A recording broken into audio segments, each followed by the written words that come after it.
Hit అవుతుందంట వారా cinema. నాకు డౌటే, పక్కా హిట్టే, ఆస్కర్ వస్తుంది చూడు. Our latest blockbuster film Little Hearts with extended cut, streaming now on ETV Win.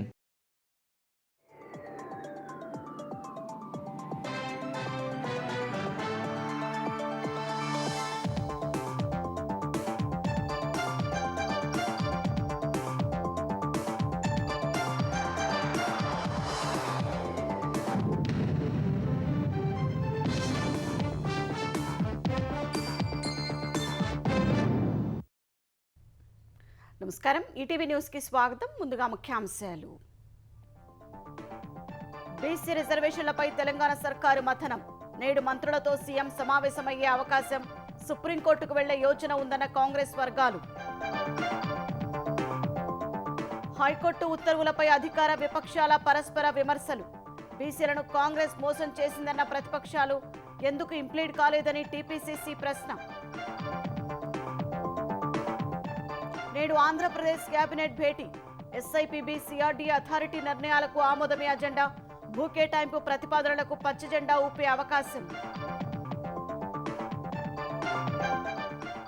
నేడు నెల్లూరు జిల్లాలో పర్యటించనున్న చంద్రబాబు. నందగోకులం, విశ్వసముద్ర ప్రాజెక్టులు ప్రారంభించనున్న సీఎం. స్మార్ట్ స్ట్రీట్ పనుల పరిశీలన. జనవరిలో డిఎస్సి నోటిఫికేషన్ ఇస్తామన్న లోకేష్. మార్చిలోనే పరీక్షలు నిర్వహించి ఉపాధ్యాయ పోస్టుల భర్తీకి హామీ. వచ్చే నెలలో టెట్. హైదరాబాద్లో భారీ మొత్తంలో డ్రగ్స్ పట్టుకున్న పోలీసులు. 220 కిలోల ఎఫిడ్రిన్ స్వాధీనం. ఐడిఏ బొల్లారంలో తయారు చేస్తున్నట్లు గుర్తింపు. ట్రంప్తో మోదీ ఫోన్ సంభాషణలు. గాజా శాంతి ప్రణాళిక విజయంపై అభినందనలు. భారత్ అమెరికా వాణిజ్య చర్చల్లో పురోగతిపై మంతనాలు. నేటి నుంచి భారత్ వెస్టిండీస్ రెండో టెస్టు. సిరీస్ క్లీన్ స్వీప్ పై కన్నేసిన శుభ్మన్ సేన. కనీస పోటీ ఇవ్వాలని కరేబియన్ జట్టు ఆరాటం.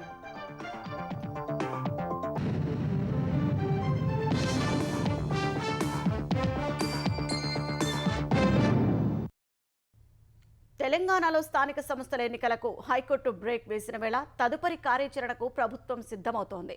సుప్రీంకోర్టుకు వెళ్లాలని సర్కారు ఆలోచిస్తున్నట్లు తెలుస్తోంది. హైకోర్టు మధ్యంతర ఉత్తర్వులు అందిన తర్వాత మంత్రులు, కాంగ్రెస్ నేతలతో సీఎం రేవంత్ రెడ్డి సమాలోచనలు జరపనున్నారు. జీవో 9పై హైకోర్టు పరిగణలోకి తీసుకున్న అభ్యంతరాలపై న్యాయ నిపుణులతో అధ్యయనం చేసిన తర్వాత ముందడుగు వేయాలని ప్రభుత్వం భావిస్తోంది. స్థానిక సంస్థల్లో బీసీ రిజర్వేషన్లపై వెనక్కి తగ్గేది లేదంటున్న తెలంగాణ ప్రభుత్వం హైకోర్టు ఆదేశాల నేపథ్యంలో ఎలా ముందుకెళ్లాలనే అంశంపై నేడో రేపో నిర్ణయం తీసుకోనుంది. స్థానిక సంస్థల ఎన్నికల నోటిఫికేషన్పై హైకోర్టు మధ్యంతర స్టే ఉత్తర్వుల ప్రతి అందిన తర్వాత ఈ అంశంపై చర్చించనుంది. ఇవాళ హైకోర్టు ఉత్తర్వులు అందుతాయని భావిస్తున్న ప్రభుత్వం బీసీలకు రిజర్వేషన్ కల్పిస్తూ ఇచ్చిన జీవో 9పై హైకోర్టు పరిగణలోకి తీసుకున్న అభ్యంతరాలపై న్యాయ నిపుణులతో చర్చించనుంది. హైకోర్టులో జరిగిన వాదోపవాదాలు, ఉత్తర్వుల సారాంశాన్ని సీఎం రేవంత్ రెడ్డికి కాంగ్రెస్ వర్గాలు ఇప్పటికే వివరించాయి. సుప్రీంకోర్టుకు వెళ్లడమా లేదా బిల్లులు క్లియర్ చేసేందుకు రాష్ట్రపతి, గవర్నర్లకు గడువు విధించే అంశంపై సుప్రీంకోర్టు తీర్పు వెలువడే వరకు వేచి చూడడమా లేదా పార్టీ పరంగా 42% టికెట్లు ఇవ్వడమా అనే 3 ఆప్షన్లలో ఓ నిర్ణయం తీసుకోవచ్చునని పార్టీ వర్గాలు చెబుతున్నాయి. అయితే సుప్రీంకోర్టుకు వెళ్లడమే ఉత్తమమని ఎక్కువ మంది అభిప్రాయపడుతున్నట్లు తెలుస్తోంది. హైకోర్టు ఉత్తర్వులు అందిన తర్వాత అన్ని కోణాల్లో చర్చించిన తర్వాతే తదుపరి కార్యాచరణ చేపట్టనున్నట్లు ప్రభుత్వం, కాంగ్రెస్ వర్గాలు చెబుతున్నాయి. స్థానిక సంస్థల్లో బీసీలకు 42% రిజర్వేషన్లు కల్పిస్తూ ఉత్తర్వులు ఇవ్వడం సరైందేనన్న వాదనకే కట్టుబడి ఉంటామని స్పష్టం చేస్తున్నాయి. బీసీ రిజర్వేషన్ల కోసం న్యాయపరంగా వెనక్కి తగ్గినట్లు కనిపించకుండా చివరి వరకు పోరాడాలనే అభిప్రాయంతో అధికార పార్టీ నేతలు ఉన్నారు. హైకోర్టు ఉత్తర్వులు అందిన తర్వాత మంత్రులు, న్యాయ నిపుణులతో సీఎం రేవంత్ రెడ్డి సమావేశమై కార్యాచరణ ఖరారు చేసే అవకాశం ఉంది. బీసీలకు 42% రిజర్వేషన్లు ఇచ్చిన తర్వాతే స్థానిక సంస్థల ఎన్నికలకు వెళ్తామంటున్న ప్రభుత్వం తదుపరి నిర్ణయంపై ఉత్కంఠ నెలకొంది. స్థానిక సంస్థల ఎన్నికల్లో బీసీ రిజర్వేషన్లపై కాంగ్రెస్ ప్రభుత్వం మోసపూరితంగా వ్యవహరించిందని బీఆర్ఎస్ కార్యనిర్వాహక అధ్యక్షుడు కేటీఆర్ ఆరోపించారు. హైకోర్టు స్టేతో 42% రిజర్వేషన్ల పేరిట కాంగ్రెస్ సర్కారు ఇంతకాలం చేసిందంతా డ్రామా తప్ప మరొకటి కాదని రుజువైందన్నారు. కామారెడ్డి డిక్లరేషన్ను కాలరాసి ముఖ్యమంత్రి రేవంత్ రెడ్డి బీసీలను దారుణంగా మోసం చేశారని ఆరోపించారు. కేవలం మభ్యపెట్టేందుకు తెచ్చిన జీవో కోర్టులో నిలబడదని బీఆర్ఎస్ చెప్పిన మాట నిజమని తేలిపోయిందని పేర్కొన్నారు. అసెంబ్లీ పాస్ చేసిన బిల్లులను ఆమోదింప చేసుకునేందుకు అఖిలపక్షాన్ని ఢిల్లీకి తీసుకెళ్లకుండా ఏకపక్షంగా వెళ్లి ధర్నా పేరిట నాటకమాడారని విమర్శించారు. కాంగ్రెస్ చేసిన మోసానికి తోడు కేంద్రంలో ఉన్న బీజేపీ కూడా బీసీ బిల్లులను పెండింగ్ పెట్టి వెనుకబడిన వర్గాలను వెన్నుపోటు పొడిచిందని ఓ ప్రకటనలో ఆగ్రహం వ్యక్తం చేశారు. కాంగ్రెస్ తెలంగాణ ప్రజల విశ్వాసాన్ని తన మోసపూరిత ప్రయోగంగా మార్చుకుందని కేంద్ర మంత్రి బండి సంజయ్ మండిపడ్డారు. 2009 డిసెంబర్ 9న తెలంగాణను ప్రకటించి వెంటనే యూటర్ను తీసుకోవడం వల్ల 9 ఏళ్లు ప్రజలు నమ్మకం కోల్పోయిందన్నారు. బీసీల కోటాలో ముస్లింలను చేర్చి బీసీలను మోసం చేయాలని ప్రయత్నించిందని విమర్శించారు. కాంగ్రెస్ తెలంగాణ భావాలను, వెనుకబడిన వర్గాల ఆశలను దశాబ్దాలుగా రాజకీయ లాభాల కోసం వంచిందని ఆగ్రహం వ్యక్తం చేశారు. మరోవైపు బీసీల మనోభావాలతో ఆడుతున్న సీఎం రేవంత్ రెడ్డికి గుణపాఠం తప్పదని బీజేపీ శాసన సభాపక్ష నేత ఏలేటి మహేశ్వర్ రెడ్డి హెచ్చరించారు. సమస్యని పక్కతో పట్టించడానికి 420 హామీల గురించి ప్రజలు అడుగుతారన్న భయంతో, అంతేకాకుండా అనేకమైనటువంటి ఆరోపణలు చేసి ఏ ఒక్క ఆరోపణను కూడా ఇన్వెస్టిగేషన్ పూర్తి చేయకుండా, చర్యలు తీసుకోకుండా లోపాయికారి ఒప్పందాలు చేసుకుంటూ రాష్ట్రంలోని అడ్మినిస్ట్రేషన్ గాడి తప్పించి ఉన్న సమస్యలను పక్కతో పట్టించడానికి బీసీలకు అన్యాయం చేసే ప్రయత్నం చేస్తా ఉన్నారు. బీసీల మనోభావాలతోటి చెలగాటమాడుతున్నటువంటి రేవంత్ రెడ్డి గారు ఖచ్చితంగా మీకు ప్రజలు బుద్ధి చెప్తారని చెప్పి నేను తెలియజేస్తా ఉన్నాను. బీసీల నోటికాడి ముద్దను బీఆర్ఎస్, బీజేపీ లాగేసే ప్రయత్నం చేస్తున్నాయని మంత్రులు, కాంగ్రెస్ నేతలు ఆరోపించారు. స్థానిక సంస్థల ఎన్నికల్లో బీసీలకు 42% రిజర్వేషన్లు సాధించేందుకు పోరాటం కొనసాగిస్తామని తేల్చెప్పారు. విపక్షాలకు చిత్తశుద్ధి ఉంటే కోర్టుల్లో ఎందుకు ఇంప్లీడ్ కాలేదని ప్రశ్నించిన నేతలు దొంగే దొంగ అన్నట్లుగా తమపై నిందలేస్తున్నాయని ధ్వజమెత్తారు. ప్రభుత్వం తరపున హైకోర్టులో బలమైన వాదనలు వినిపించామన్న మంత్రి పొన్నం ప్రభాకర్ మధ్యంతర ఉత్తర్వుల కాపీ అందాక తదుపరి కార్యాచరణ నిర్ణయిస్తామని తెలిపారు. బీసీలకు రిజర్వేషన్లు కల్పించిన తరువాతే స్థానిక సంస్థల ఎన్నికలు ఉంటాయని టీపీసీసీ అధ్యక్షుడు మహేష్ కుమార్ గౌడ్ స్పష్టం చేశారు. అసెంబ్లీలో మేము బిల్లు పెట్టినప్పుడు బీజేపీ శాసనసభ్యులు ఓటేశారు కదా, అదే మాదిరిగా పార్లమెంట్లో కూడా పాస్ చేస్తారనుకున్నాం. వాళ్ళు యూటర్న్ తీసుకొని బీఆర్ఎస్ ఒత్తిళ్లకు లొంగి కేసీఆర్తో మాట్లాడుకొని ఇక్కడ రాష్ట్రంలో బీజేపీ బీఆర్ఎస్ ఒకటై కాంగ్రెస్ను వీకన్ చేయాల ఉద్దేశంతో ఇక్కడ ఓటేసిన వ్యక్తులు మాట మార్చి పార్లమెంట్ ఎందుకు అడుగుతున్నారు? ఇవాళ బీఆర్ఎస్లో కానీ బీజేపీలో కానీ బీసీ నాయకులు ఇంత మాట్లాడుతున్నారు కదా, వాళ్ళకి చిత్తశుద్ధి ఎక్కడుంది? ఎందుకు కోర్టుకు చింప్లీడ్ కాలే? వయసు నిప్పింతలు లేకుండా మా హనుమంతరావు గారు, కేశవరావు గారు కోర్టుకు వచ్చి నిలబడి వారి యొక్క చిత్తశుద్ధిని చాటుకుంటే మీరు ఇంట్లో ఎందుకు దాక్కున్నారు? ఆంధ్రప్రదేశ్ మంత్రివర్గం నేడు సమావేశం కానుంది. ఇటీవల జరిగిన పెట్టుబడుల ప్రోత్సాహక మండలి సిఆర్డీ అథారిటీ సమావేశంలో తీసుకున్న నిర్ణయాలకు ఆమోదం తెలపనుంది. మంత్రి నారా లోకేష్ క్వాంటమ్ కంప్యూటింగ్ పాలసీని కేబినెట్లో ప్రవేశపెట్టనున్నారు. ఈ పాలసీపై చర్చించి నిర్ణయం తీసుకోనున్నారు. దాదాపు 87.5 వేల కోట్లతో విశాఖలో రైడెన్ ఇన్ఫోటెక్ డేటా సెంటర్ ఏర్పాటు సహా మొత్తం 1,14,824 కోట్లు పెట్టుబడులు పెట్టే 26 ప్రాజెక్టులకు ఎస్ఐపిబిలో ఆమోదం తెలిపారు. వీటిపై కేబినెట్లో చర్చించి నిర్ణయం తీసుకోనున్నారు.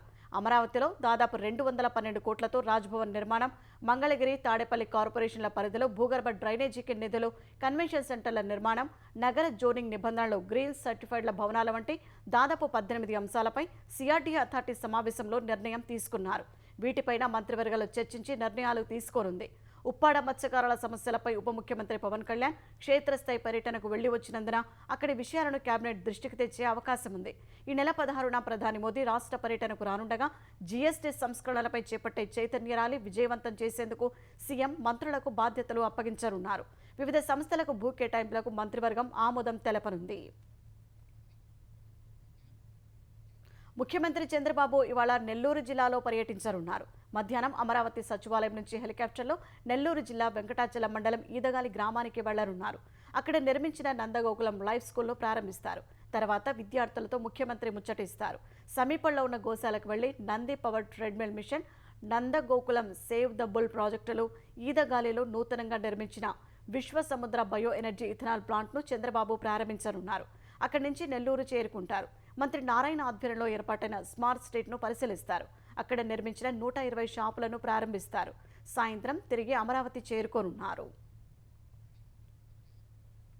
ఆంధ్రప్రదేశ్లో డిఎస్సి అభ్యర్థులకు ప్రభుత్వం శుభవార్త చెప్పింది. వచ్చే ఏడాది జనవరిలో మరో డిఎస్సి నోటిఫికేషన్ విడుదల చేయబోతున్నట్లు విద్యాశాఖ మంత్రి నారా లోకేష్ ప్రకటించారు. అదే ఏడాది మార్చిలోనే పరీక్షలు నిర్వహించి ఉద్యోగ నియామకాలు చేపడతామని వెల్లడించారు. ఉండవల్లి క్యాంపు కార్యాలయంలో ఇంటర్ విద్య, ఐటీ, ఎలక్ట్రానిక్స్ అండ్ కమ్యూనికేషన్ శాఖలపై విడివిడిగా మంత్రి లోకేష్ సమీక్షించారు.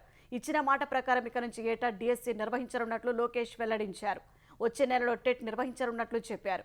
విద్యా విధానంపై అధ్యయనానికి 78 మంది ఉత్తమ టీచర్లను సింగపూర్ పంపిస్తామని లోకేష్ పేర్కొన్నారు. మరోవైపు ఐటీ ఎలక్ట్రానిక్స్ పరిశ్రమలకు త్వరలోనే పెండింగ్ రాయితీలు చెల్లించేందుకు చర్యలు చేపట్టాలని అధికారులను ఆదేశించారు. స్టార్టప్ల వృద్ధిలో దేశంలోని ఏపీ అగ్రస్థానంలో నిలిపేలా చర్యలు తీసుకోవాలని సూచించారు. ఏపీలో పెట్టుబడుల ఆకర్షణకు ఆయా పరిశ్రమలతో నిత్యం సంప్రదింపులు జరపాలన్నారు. వచ్చే 5 ఏళ్లలో ఐటీ ఎలక్ట్రానిక్స్ రంగాల్లో 5 లక్షల ఉద్యోగాలు కల్పించాలన్నదే ప్రభుత్వ లక్ష్యమని, ఇందుకు టాప్ 100 డెవలపర్స్ ఐటీ కంపెనీలతో సంప్రదింపులు జరపాలని లోకేష్ దిశానిర్దేశం చేశారు. హైదరాబాద్లో భారీ మొత్తంలో మాదక ద్రవ్యాలను పోలీసులు పట్టుకున్నారు. జీడిమెట్లలో 220 కిలోల ఎఫిడ్రిన్ను స్వాధీనం చేసుకున్నారు. దీని విలువ అంతర్జాతీయ మార్కెట్లో 72 కోట్ల వరకు ఉంటుందని అంచనా వేశారు. ఈ కేసులో 4 నిందితులను అరెస్టు చేయగా మరో నిందితుడు పరారీలో ఉన్నట్లు తెలిపారు.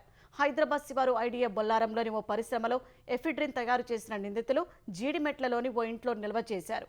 విక్రయించేందుకు సిద్ధమవుతున్న తరుణంలో ఈగల్ పోలీసులు దాడి చేసి అదుపులోకి తీసుకున్నారు.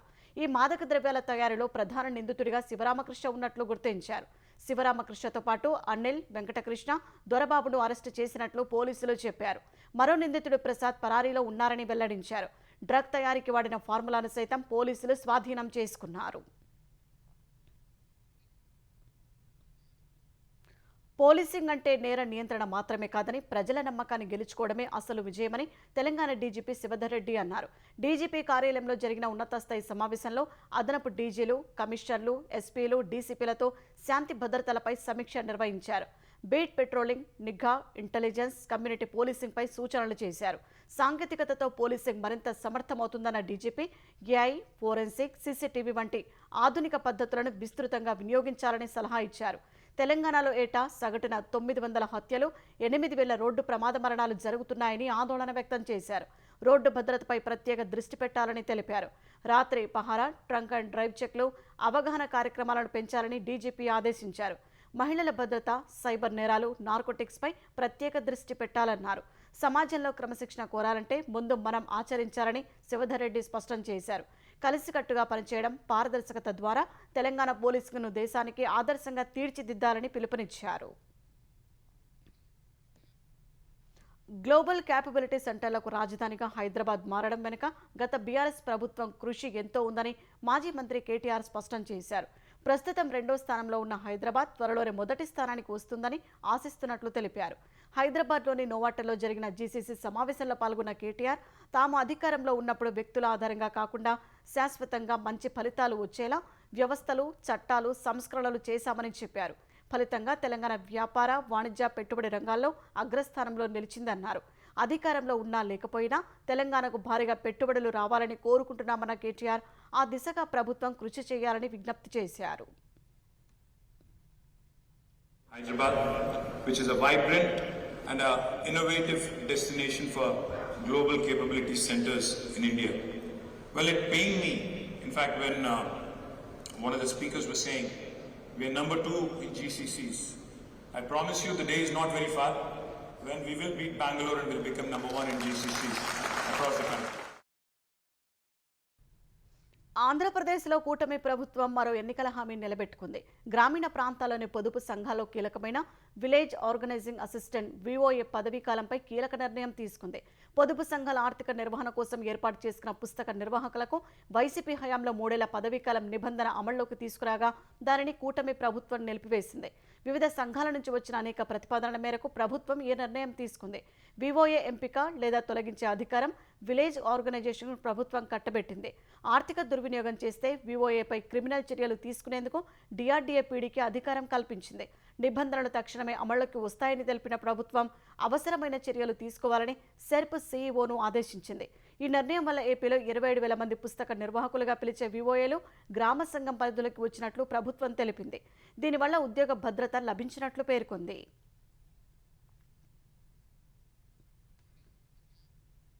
మద్యం కుంభకోణం కేసులో నిందితుడు వైసీపీ ఎంపీ మిథున్ రెడ్డికి బెయిల్ ఇస్తూ ఏసీబీ కోర్టు ఇచ్చిన తీర్పులో ప్రస్తావించిన అంశాలు దర్యాప్తు మొత్తాన్ని నిర్వీర్యం చేసేలా ఉన్నాయని సిఐడి తరపు న్యాయవాది సిద్ధార్థ లుత్రా హైకోర్టులో వాదనలు వినిపించారు. ఏసీబీ కోర్టు న్యాయాధికారి వైఖరి విస్మయానికి గురిచేస్తోందన్నారు. ఇప్పటి వరకు సేకరించిన ఆధారాలు, గూగుల్ టేకౌట్ సాక్ష్యాలు, సాక్షులు ఇచ్చిన వాంగ్మూలాలను సాక్ష్యాలుగా పరిగణించలేమని ఏసీబీ కోర్టు పేర్కొనడం దర్యాప్తుపై తీవ్ర ప్రభావం చూపుతుందన్నారు. మిథున్ రెడ్డి విషయంలో దర్యాప్తు పూర్తి కాలేదని, అభియోగపత్రం దాఖలు చేయలేదని గుర్తు చేశారు. కానీ దర్యాప్తు పూర్తయినందున బెయిల్ ఇస్తున్నట్లు ఏసీబీ కోర్టు ఉత్తర్వుల్లో పేర్కొందన్నారు. గోవిందప్ప వంటి నిందితుల విషయంలో దర్యాప్తు పూర్తి కాలేదంటూ డిఫాల్ట్ బెయిల్ ఇచ్చిందని, మిథున్ రెడ్డికి మాత్రం దర్యాప్తు పూర్తయినట్లు భిన్న వైఖరి అవలంబించిందన్నారు. ఏసీబీ కోర్టు తీర్పులో ప్రస్తావించిన అంశాల ఆధారంగా ఇతర నిందితులు ప్రయోజనం పొందే ప్రమాదం ఉందన్నారు. ఈ అంశాలను పరిగణలోకి తీసుకుని ఏసీబీ కోర్టు ప్రస్తావించిన అంశాలపై స్టే చేయాలని కోరారు. కొంతమంది నిందితుల బెయిల్ పిటిషన్లు ఏసీబీ కోర్టులో సోమవారం విచారణకు ఉన్నాయని హైకోర్టు దృష్టికి తెచ్చారు. ఈ వివరాలను పరిగణలోకి తీసుకున్న హైకోర్టు సిఐడి అనుబంధ పిటిషన్పై నిర్ణయం తీసుకునే వరకు బెయిల్ పిటిషన్లపై వేచి ఉండాలని ఏసీబీ కోర్టును కోరారు. విచారణను ఈ నెల 15కు వాయిదా వేశారు.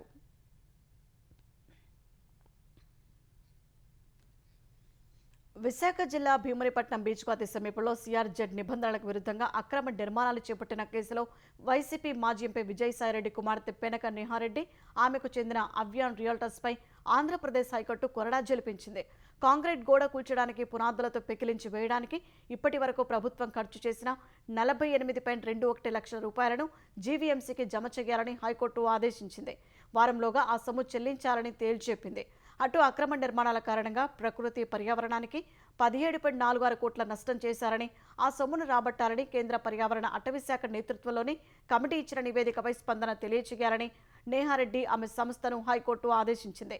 నిబంధనలను ఉల్లంఘించి రెస్టోబార్ల నిర్మాణం జరిపినట్లు AP coastal zone management authority సభ్య కార్యదర్శి, జీవీఎంసీ కమిషనర్, విశాఖ కలెక్టర్తో కూడిన కమిటీ ఇచ్చిన నివేదికపై స్పందన తెలపాలని రెస్టోబార్ యాజమాన్యాలను హైకోర్టు ఆదేశించింది. తదుపరి విచారణను ఈ నెల 16కు వాయిదా వేసింది.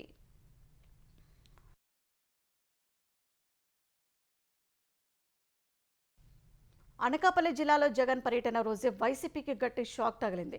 నర్సీపట్నానికి చెందిన పలువురు వైసీపీ నాయకులు టీడీపీలో చేరారు. నర్సీపట్నం మున్సిపల్ మాజీ చైర్పర్సన్ ఆదిలక్ష్మితో పాటు వైస్ చైర్మన్ గొలుసు నరసింహమూర్తి, వైసీపీ సీనియర్ నాయకుడు నాగేశ్వరరావు టీడీపీలో చేరారు.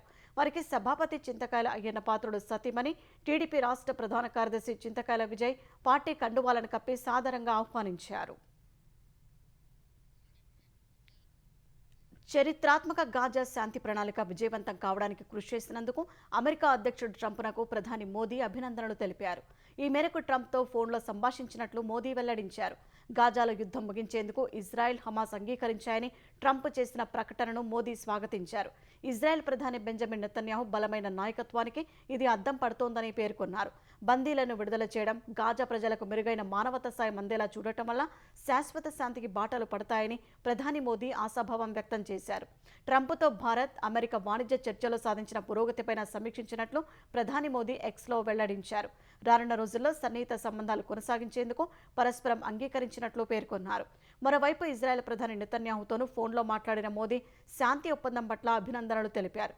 ఇదే సమయంలో ఉగ్రవాదం ఏ రూపంలో ఉన్నా ఆమోదయోగ్యం కాదని ఎక్స్లో మోదీ స్పష్టం చేశారు. గతేడాది జరిగిన అజర్బైజాన్ ఎయిర్లైన్స్ విమాన ప్రమాదానికి తమ వైమానిక దళమే కారణమని రష్యా అధ్యక్షుడు పుతిన్ అంగీకరించారు. అజర్బైజాన్ అధ్యక్షుడు ఇల్హాం అలియేవ్తో సమావేశంలో పాల్గొన్న పుతిన్ ఆ దుర్ఘటన విషాదకరమని తెలిపారు. ప్రమాదం జరిగిన రోజు ఉదయం ఉక్రెయిన్ డ్రోన్లను నాశనం చేసేందుకు క్షిపణులను మోహరించామని, అవి పౌర విమానానికి కొన్ని మీటర్ల దూరంలో పేలినట్టు పుతిన్ తెలిపారు. అయితే పౌర విమానంపై నేరుగా క్షిపణి దాడి చేయలేదని, శకలాల వల్లే దుర్ఘటన జరిగిందన్నారు. బాధితులకు పరిహారం అందించేందుకు అన్ని చర్యలు తీసుకుంటామని, సంబంధిత అధికారులపై చట్టపరమైన చర్యలను పరిశీలిస్తామని చెప్పారు. అజర్బైజాన్ ఎయిర్లైన్స్ విమానం 2024 డిసెంబర్ 25న రాజధాని బాకు నుంచి చెచెన్ రాజధాని గ్రోజ్నీకి వెళ్తుండగా ప్రమాదానికి గురైంది. ఈ క్రమంలో కజకిస్తాన్లో ల్యాండ్ చేసేందుకు ప్రయత్నించగా కుప్పకూలింది. ఈ ప్రమాదంలో 38 మంది ప్రయాణికులు ప్రాణాలు కోల్పోయారు. దేశవ్యాప్తంగా సంచలనం సృష్టించిన హర్యానాకు చెందిన సీనియర్ ఐపీఎస్ పూరన్ కుమార్ ఆత్మహత్య కేసులో ఆయన భార్య, ఐఏఎస్ అధికారిని అమ్నీత్ పి కుమార్ సంచలన ఆరోపణలు చేశారు. ఆయన బలవన్మరణానికి ఉన్నతాధికారుల వేధింపులే కారణమని, వారిపై చర్యలు తీసుకోవాలని ముఖ్యమంత్రి నాయబ్ సింగ్ సైనికి అమ్నీత్ లేఖ రాశారు. 8 పేజీలో సూసైడ్ నోట్ లభించినా, ఫిర్యాదు చేసినా ఎలాంటి ఎఫ్ఐఆర్ నమోదు కాలేదని పేర్కొన్నారు. పూరాన్ సూసైడ్ నోట్లో ఉన్నతాధికారుల వేధింపులు, అవమానాల గురించి పేర్కొన్నప్పటికీ వాటిని చండీగఢ్ పోలీసులు విస్మరించారని ఆరోపించారు. తన భర్త మరణానికి కారణమైన వారి నుంచి తనకు బెదిరింపులు వస్తున్నాయని ఆందోళన వ్యక్తం చేశారు. తన కుటుంబానికి రక్షణ కల్పించాలని సీఎంను కోరారు. అవినీతి లేఖపై స్పందించిన సీఎం నాయబ్ సింగ్ సైని ఆమెను పరామర్శించారు. దాదాపు గంట పాటు ఆమెతో మాట్లాడిన సీఎం న్యాయం చేస్తారని హామీ ఇచ్చారు. అనంతరం ఈ కేసులో చండీగఢ్ పోలీసులు ఎఫ్ఐఆర్ నమోదు చేశారు. పలువురు పోలీసు ఉన్నతాధికారుల పేర్లు చేర్చారు. 2001 బ్యాచ్ హర్యానా క్యాడర్కు చెందిన ఐపీఎస్ అధికారి పురాన్ చండీగఢ్లోని తన నివాసంలో అక్టోబర్ 7న ఆత్మహత్యకు పాల్పడ్డారు. ఈ బలవన్ మరణానికి సీనియర్ల వేధింపులే కారణమంటూ సూసైడ్ నోట్లో పేర్కొనడం సంచలనం రేపింది. ఉత్తరప్రదేశ్లోని అయోధ్య సమీప గ్రామంలో భారీ పేలుడు సంభవించింది. ఈ ఘటనలో 5గురు దుర్మరణం చెందగా పలువురు గాయపడ్డారు. పగ్లా భారీ గ్రామంలో పేలుడు సంభవించి ఓ ఇల్లు కుప్పకూలింది. ఈ ఘటనలో పలువురు శిథిలాల కింద చిక్కుపోయారు. వెంటనే ఘటనా స్థలానికి చేరుకున్న రెస్క్యూ సిబ్బంది సహాయక చర్యలు చేపట్టారు. ముందు జాగ్రత్తగా చుట్టుపక్కల ఇళ్లలోని వారిని ఖాళీ చేయించారు. క్షతగాత్రులను ఆసుపత్రికి తరలించారు. శిథిలాల కింద పలువురు చిక్కుకున్నారని, రెస్క్యూ ఆపరేషన్ కొనసాగుతున్నట్లు అధికారులు వెల్లడించారు. గ్యాస్ సిలిండర్ పేలుడు కారణంగా ఈ ఘటన జరిగిందని అంచనా వేశారు. ఈ ఘటనపై ఆరా తీసిన ఉత్తరప్రదేశ్ సీఎం యోగి ఆదిత్యనాథ్ మృతుల కుటుంబాలకు సంతాపం ప్రకటించారు. వెస్టిండీస్తో తొలి టెస్టులో గెలిచి జోరు మీదున్న భారత్ రెండో మ్యాచ్కు సిద్ధమైంది. చివరిదైన రెండో టెస్టు ఢిల్లీ వేదికగా ఇవాళ ప్రారంభం కానుంది. తిరుగులేని ఫేవరెట్గా బరిలోకి దిగుతోన్న భారత్ సిరీస్ క్లీన్ స్వీప్పై దృష్టి సారించింది. ఓపెనర్ కేఎల్ రాహుల్ మంచి ఫామ్లో ఉండగా మరో ఓపెనర్ యశస్వి జైస్వాల్ గాడిన పడాల్సి ఉంది. గత మ్యాచ్లో విఫలమైన సాయి సుదర్శన్కు మరో అవకాశం ఇస్తారో లేదో చూడాలి. ధ్రువ్ జురైల్, రవీంద్ర జడేజా, నితీష్ కుమార్లతో బ్యాటింగ్ విభాగం బలంగా కనిపిస్తోంది. వాషింగ్టన్ సుందర్, కుల్దీప్ యాదవ్తో స్పిన్ విభాగం పటిష్టంగా ఉంది. జస్ప్రీత్ బుమ్రా, మొహమ్మద్ సిరాజ్లు మరోసారి రాణించాల్సి ఉంది. అటు బలహీనమైన వెస్టిండీస్ భారత్కు ఎంత మేర పోటీ ఇస్తుందో చూడాలి.